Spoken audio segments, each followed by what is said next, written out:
when God involved, Jesus was alive, and he the credit for it, and I.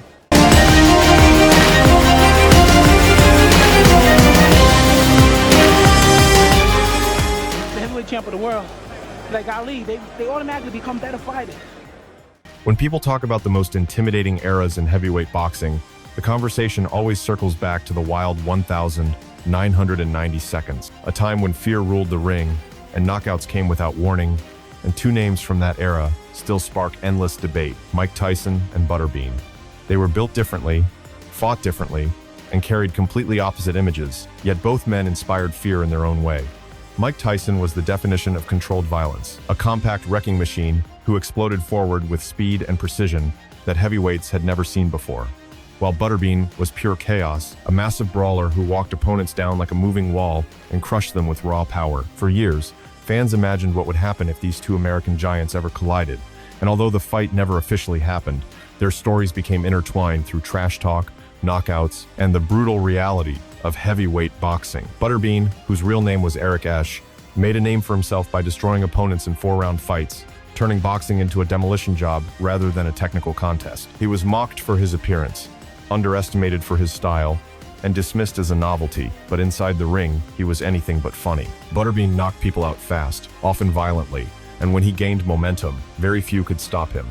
After flattening opponents like Peter McNeely, a fighter who had once shared the ring with Tyson himself, Butterbean's confidence skyrocketed. He believed that if he could destroy Tyson's former opponent with ease, then fighting Iron Mike would be no different. He openly called Tyson stupid, claimed Tyson would stand in front of him, and promised to knock him out just like everyone else. It was bold talk, reckless talk, and the kind of disrespect that boxing history rarely forgives. Meanwhile, Mike Tyson's story was taking a darker turn.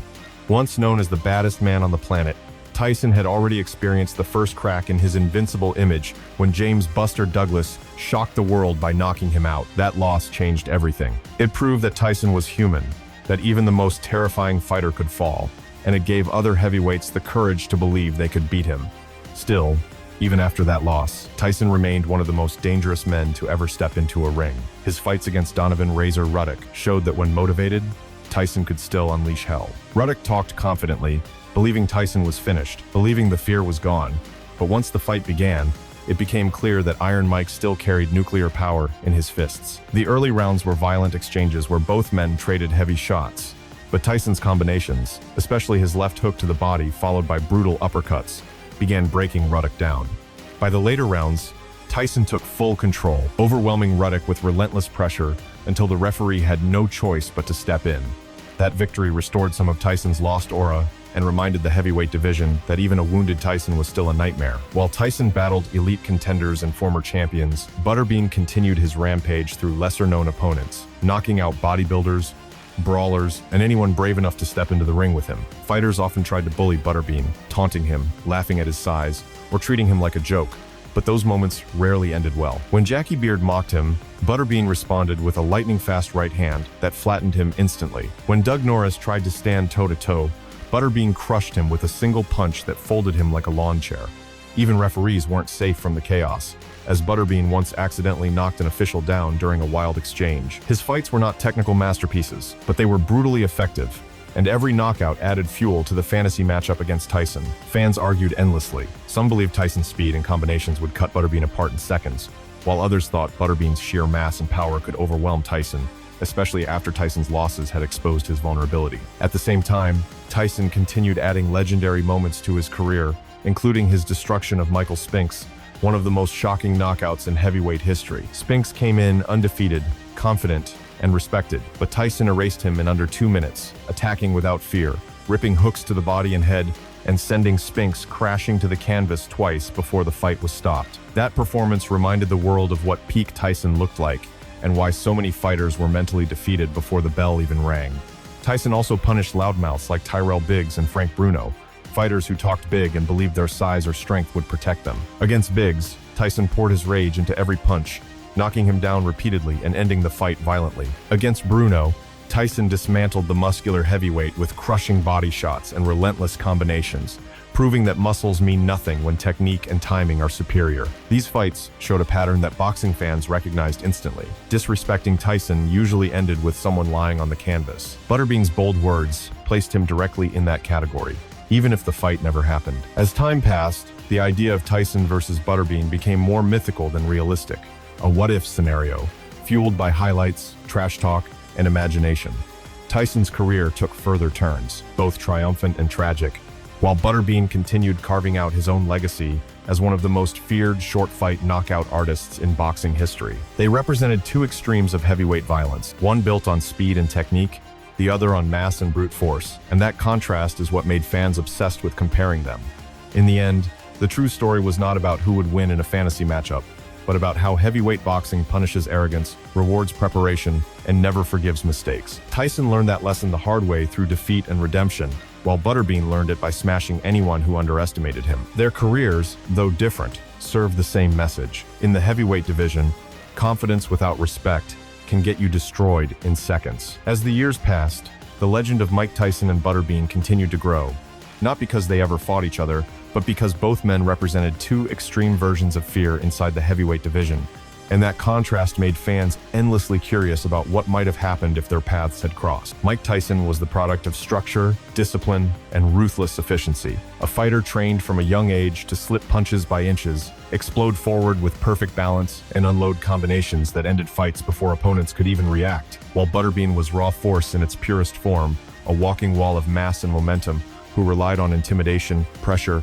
and the devastating power of single punches to overwhelm anyone brave enough to stand in front of him. Tyson's power came from technique and timing, from short, compact movements that generated explosive force, while Butterbean's power came from physics, from weight, leverage, and the willingness to throw everything he had into every punch without hesitation. That difference in style is what fueled endless debates, especially during the later years of Tyson's career when his aura of invincibility had been cracked but not completely destroyed. After the shocking loss to Buster Douglas, many fighters and fans believed Tyson could be beaten, but what they failed to understand was that even a diminished Tyson was still one of the most dangerous men in boxing history. Fighters like Frank Bruno, Donovan Ruddock, and Alex Stewart all entered the ring believing Tyson had lost something, only to discover that his timing, power, and instinct for violence were still intact. Butterbean, watching from the outside, believed this version of Tyson was vulnerable, believing that his own size and power could overwhelm Tyson if he forced him into a brawl, but that belief ignored one crucial truth about Tyson's style.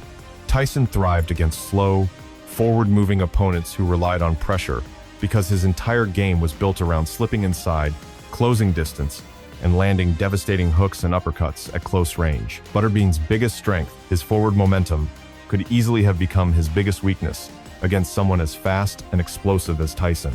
Tyson did not need long exchanges to win fights. He needed seconds, and once he found an opening, his combinations came in waves that few heavyweights could survive. At the same time, heavyweight boxing has always been unpredictable, and Butterbean's ability to land a single fight-ending punch made him dangerous to anyone, including Tyson. That uncertainty is what keeps the fantasy alive decades later, because one mistake in the heavyweight division can change everything in an instant. Outside the ring, their images could not have been more different. Tyson was marketed as the ultimate predator, a fighter whose stare alone could break opponents mentally before the bell rang, while Butterbean became a cult figure, often underestimated because of his appearance, yet deeply respected by fighters who knew how hard he hit. Butterbean was laughed at by casual fans, but those laughs disappeared the moment his right hand connected, and many fighters learned too late that judging him by looks was a mistake. Tyson, meanwhile, carried enormous pressure throughout his career, dealing with fame, controversy, suspensions, and personal struggles that often overshadowed his boxing ability, but none of that erased the fact that he was one of the most naturally gifted heavyweights the sport had ever produced. When people compare Tyson and Butterbean,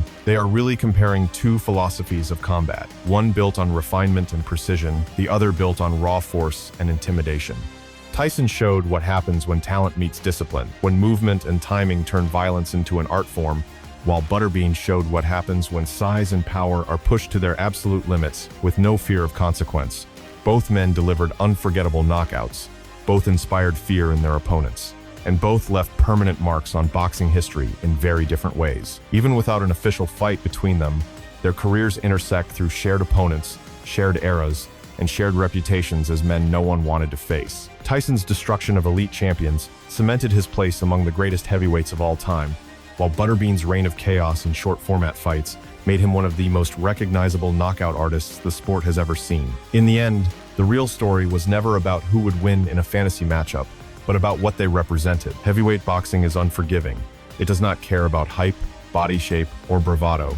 It rewards preparation and punishes arrogance. And it ends fights brutally when mistakes are made. Tyson learned that lesson through dominance and defeat, through moments of absolute control and moments of collapse, while Butterbean enforced it by flattening anyone who underestimated him. Their legacies, though built differently, deliver the same message. In the heavyweight division, power is absolute, confidence must be earned, and one moment can change everything forever.